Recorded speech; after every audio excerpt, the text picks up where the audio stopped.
Hi guys, good morning. Today may event tayo and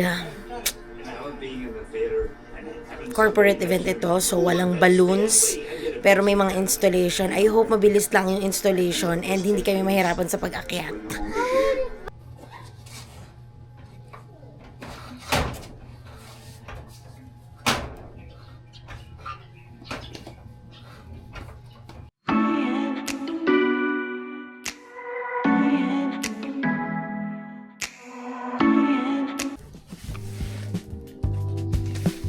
Andyan lang ba yung vines din?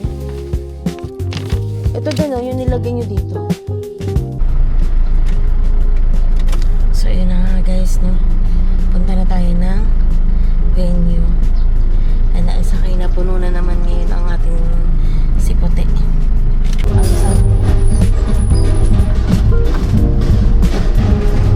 Palm Sunday pala ngayon guys.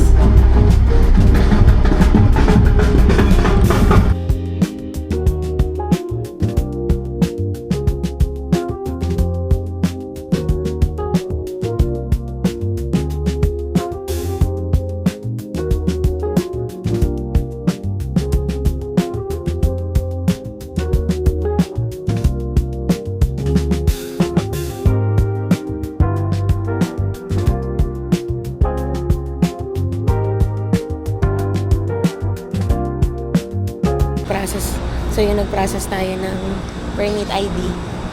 Then, pero ako ID din. Ayun, magsasabit ng ID dahil buti na lang yung permit nasa kanila na. So, kailangan na lang is-surrender yung ID.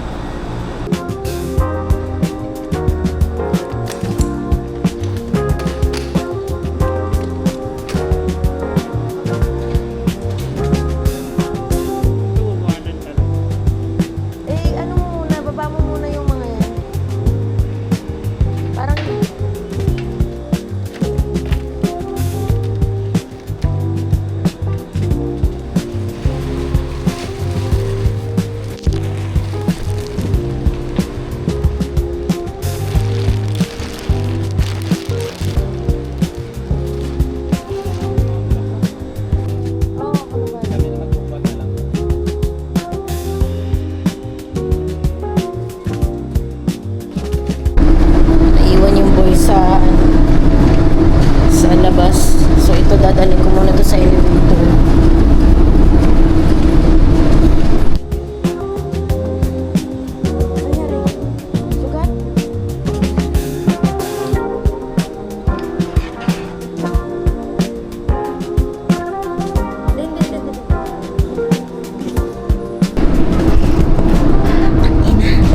Alam niyo madali maghanap buhay. Hindi.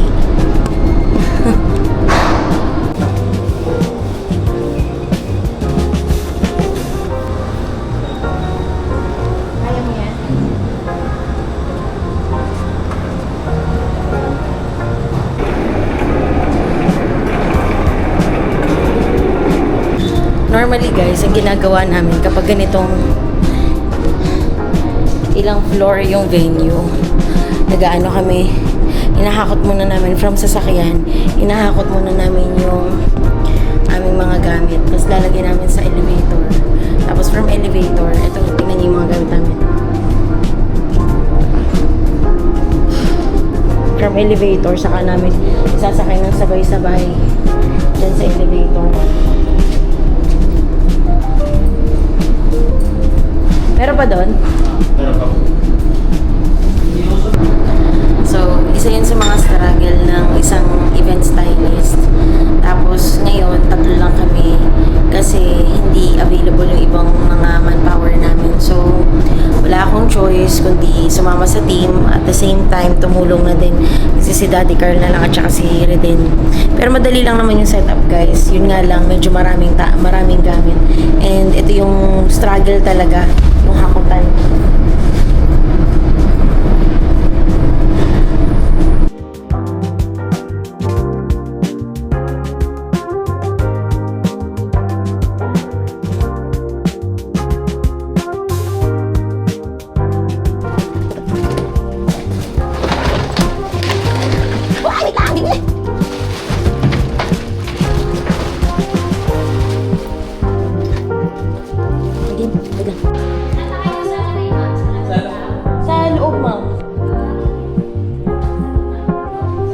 may tao na. Ay, saan po? Ah, okay. So, ito na. Parang wala pang tao. Checking pa kami kung meron. Pero nahakotin na namin yung mga. So yun guys, nandito na kami. And mag-i-start na kami mag-install ng tunnel. Tapos may entrance sa tunnel. Tapos photo wall dito sa labas. Okay, so photo wall at saka shimmer wall sa gilid. So start na kami mag-work. And para mabilis kami matapos agad.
Nagko-cover na lang kami ng mga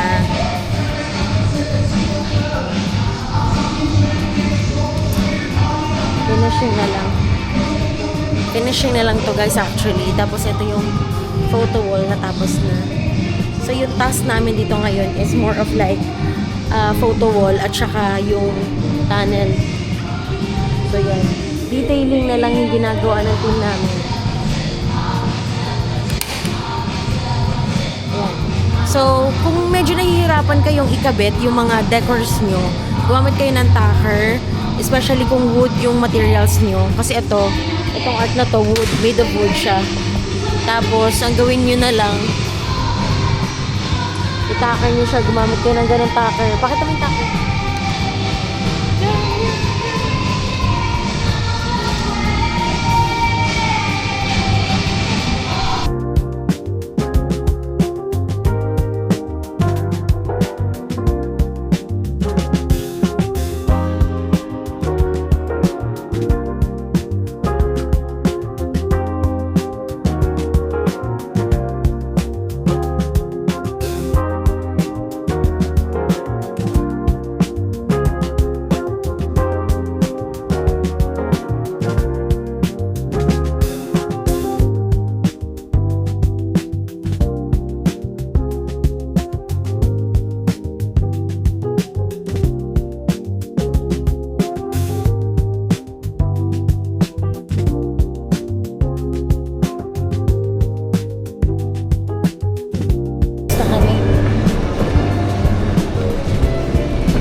po.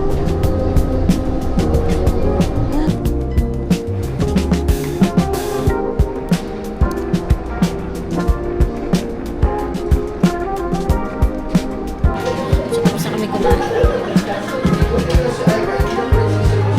Si Rede naka 2 rice. Takaw ni Rede.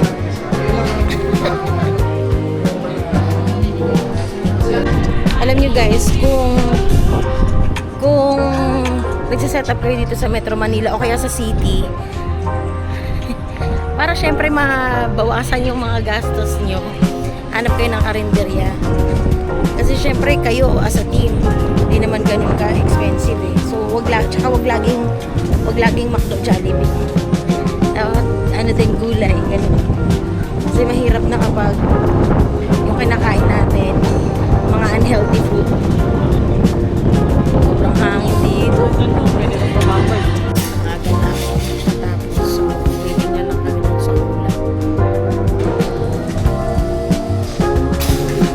Ulam kami na large flowers. Hindi pa namin nadala kanina. Ang sure ako. Pero okay lang. Ganun talaga. Nagagawa naman ang paraan. So, ngayon, habang nag-aantay kami ng aming tapos ng party, ito kami ngayon, papunta kami ngayon sa parents namin. Tapos babalikan na lang namin yun kasi wala din maiistihan dun sa venue. So we decided na lang na dito na lang magstay sa parents namin. At least magkaroon man lang kami ng time para sa family. So biyahe ulit tayo.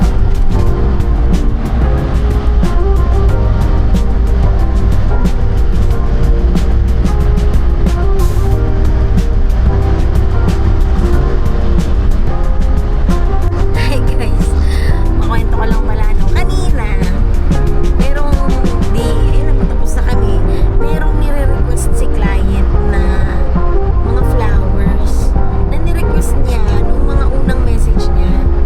And ayun, dahil hindi namin nadala, nagpalalamove pa kami para lang mailagay yung item na yun. Kasi nga yun daw yung request niya. So ayun, kahit isa yun sa mga isa yun sa mga glitches when it comes to wedding. Hindi makakalimutan. Ay, ang ganda ng araw. Kita niyo yan? Masyadong malayo. Ayun, may mga glitches na nangyayari talaga sa event na hindi mo maiiwasan as an event stylist. So, it is better talaga na yun, ang kinaganda lang kanina is maaga tayo nakapag-set up. Tapos after nung setup natin, nagkaroon tayo ng chance na malaman pa kung ano ba yung mga request ng client na gusto niya pa ipalagay. And yun nga, yung may mga basta lagi ko talagang sinasuggest na always be early dun sa setup niyo para meron pa kayong mga other time or hindi other time, para meron pa kayong time para mag-adjust dun sa mga kulang or sa mga kailangan pa dun sa event niyo. So ayun lang, naikwento ko lang kasi umalis kami kanina sa Binyan. Akala namin okay na, wala na kami nakalimutan, ganyan. Pero yun nga, hindi mo pala maiiwasan talaga na sa kada event meron talagang ganung instances. So yun, charge to experience again.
for sure mag-extend yun.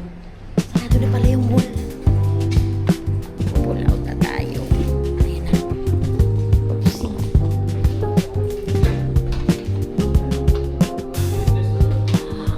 Diba? I told you, hindi pa tapos. Eh, nagpa-party-party pa sila. And, we're here. Bakit? OMG. Ang taas. Taas niya, guys.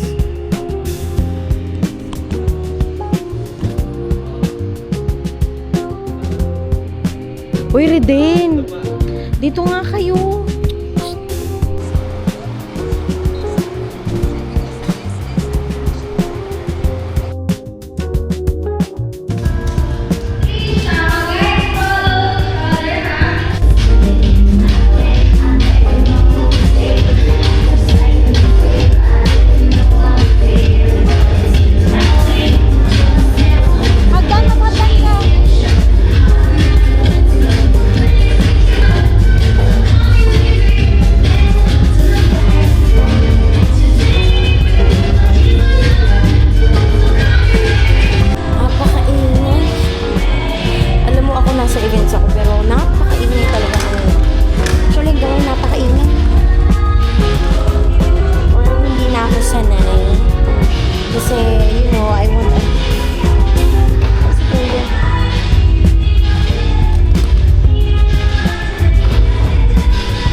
Supplier namin na nasa taas kanina, hindi daw sila pinakain. Tapos ako, buti na lang ako, nag-insist ako na, ma'am, ano po, yung meal po namin ganto ganyan, kasi ang usapan, ang nasa kontrata, pinili nila sila yung magpapakain sa amin. So ako naman, nire-remind ko siya kasi mukhang nakakakutob ako na parang pababayaan kami nito, ha. And guess what, guys, kung hindi siguro ako naging makulit dun sa kliyente, for sure gutom din kami. For sure gutom din kami. And knowing na hindi talaga kami binigyan ng pagkain. Aside doon, talagang pinabayaan nila yung mga supplier nila. Hindi ko alam kung yung ibang mga supplier, pero yung photo booth ata nila, photo area nila, tsaka yung mga play area nila, hindi daw pinakain. Imagine niyo yun, nung lunch pa sila nandun, tapos hindi sila pinakain. Ano ba klaseng kliyente to? Hindi pa kayo marunong, wala ba kayong compassion para hindi pa kainin yung mga supplier nyo? Like, asa na mga puso nyo? Nakakainis. Alam mo, yung frustration ko kanina, naibunton ko dun sa dun sa hindi nila pinakain. Sabi ko, ibig sabihin ko hindi pala ako nangulit sa message sa kanya na, ma'am, yung meal po namin, wala, gutom din kami.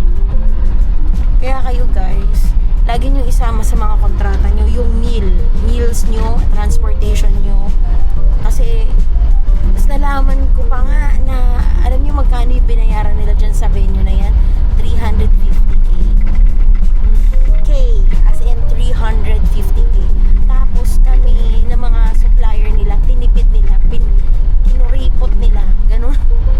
Kainis. Ay nako, talaga ban. Ban. Ano lang? Ban. So yun, but still, I am very grateful that God has given us a client despite of everything. Nagpapasalamat ako kasi yun yung nagkaroon kami ng client end of the month, di ba? Hindi man magaling or hindi man maayos yung mga kliyente na yun, at least binigyan niyo pa rin kami ng opportunity. Pero it's a opportunity na may matinding experience kasi guys, talagang hindi na. Sinuchika ko sa inyo yung company, wag na. Pero basta ako, sasabihin ko talaga sa inyo, always have a contract. Kailangan dun sa contract nyo indicated yung layout, yung kung ano yung mga request ni client na napag-usapan nyo, na kailangan na kung magkano yung babayaran nila, yung meal, yun nga, yung mga gagawin nyo. So it's very important. So I hope may natutunan kayo dito sa aming video, and I hope to see you on my next vlog.